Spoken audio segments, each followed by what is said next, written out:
창의적인 제작자 여러분 안녕하세요. 오늘은 팬데믹 시대에 변화할 비즈니스의 특징 5가지에 대해서 이야기를 해보겠습니다. 첫 번째 저의 생각은요. 오프라인은 건재해야 할 거라고 생각을 합니다. 많은 뇌과학 책들을 보다 보니까 책의 결론들이 대부분 뇌는 육체적인 생존과 사회적인 생존을 위해 작동한다 라고 써 있더라고요.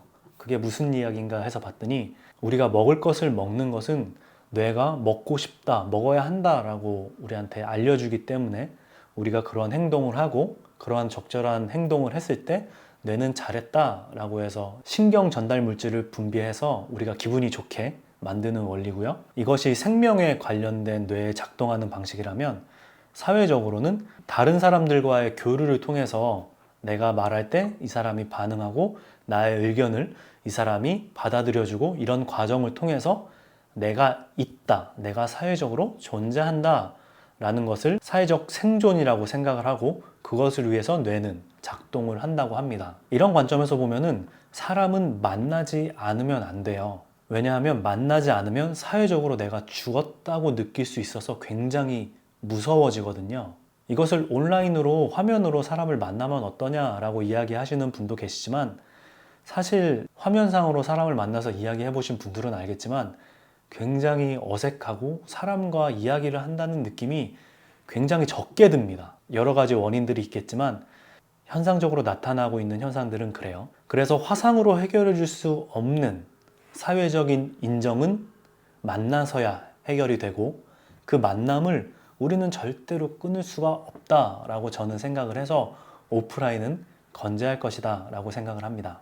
그리고 두 번째는 온라인과 오프라인이 동시에 진행되어야 될 것 같습니다. 한 가지 동일한 서비스라고 하더라도 온라인으로 제공하는 서비스가 있고 오프라인으로 제공하는 서비스가 동시에 진행돼야 된다고 생각을 해요. 언택트는 온라인을 이야기하고 컨택트는 오프라인을 이야기한다고 보시면 됩니다. 온라인이 작동하는 부분과 오프라인이 작동하는 부분이 명확하게 다른데요. 각 영역이 고유의 특성에 따라서 잘 작동할 수 있는 부분이 따로 있어요. 예를 들어서 제가 지금 만들고 있는 알로그래프를 예로 들면은 오프라인에서 제가 카드로 만들 수 있는 직접적으로 손으로 만지면서 서비스를 이용해 볼 수 있는 오프라인 컨텐츠도 만들고 있고요.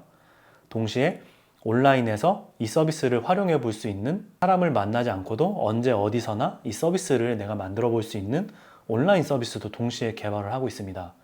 소스는 동일하지만 각 영역에 특화된 방법으로 서비스를 만드는 방식인 거죠. 좀 더 친근한 예를 들면 우리가 음식점에서 식사를 할 수 있어야 되고 사람을 만나서 식사를 해야 되니까요.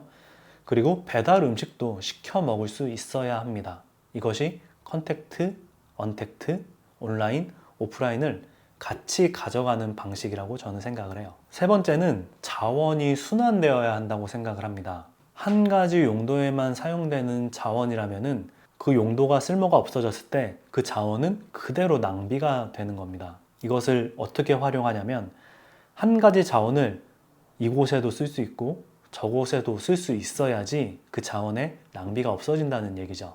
제가 뉴스에서 본 아주 좋은 예시가 있었는데요. 코로나 때문에 호텔에 직원들이 할 일이 없어져서 호텔의 직원들을 아마존 물류센터로 파견을 했다는 기사를 봤습니다. 더 필요한 곳에 직원을 파견을 한 거죠. 그 직원은 한 사람이지만 다양한 곳에서 일을 할 수 있는 사람으로 바뀐 거죠.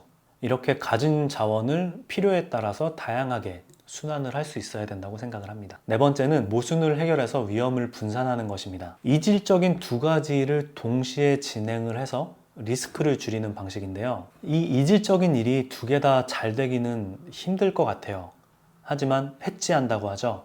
하나가 잘 됐을 때 하나가 안 되더라도 이 잘 된 것 때문에 리스크가 커버가 될 수도 있고 만약에 정말 좋은 혁신적인 아이디어를 통해서 이질적인 두 가지를 동시에 잘할 수 있게 되면 그것은 정말 그 비즈니스에 커다란 이익을 가져다 줄 겁니다. 이렇게 모순적인 일을 동시에 해결을 해서 위험을 분산하는 것도 필요하다고 생각을 합니다. 마지막으로 5번째는 건강이 인증된 대면 서비스가 필요하다입니다. 이것을 위해서 우선적으로 건강을 인증해 줄 수 있는 어떤 체계나 서비스가 필요하다고 생각을 해요. 어떤 사람이 전염병을 가지고 있는지 알 수 없고 서로가 의심만 할 수밖에 없는 상황에서 이 건강을 인증해 줄 수 있는 서비스와 체계가 있다면 굉장히 유용하게 사용이 되겠죠.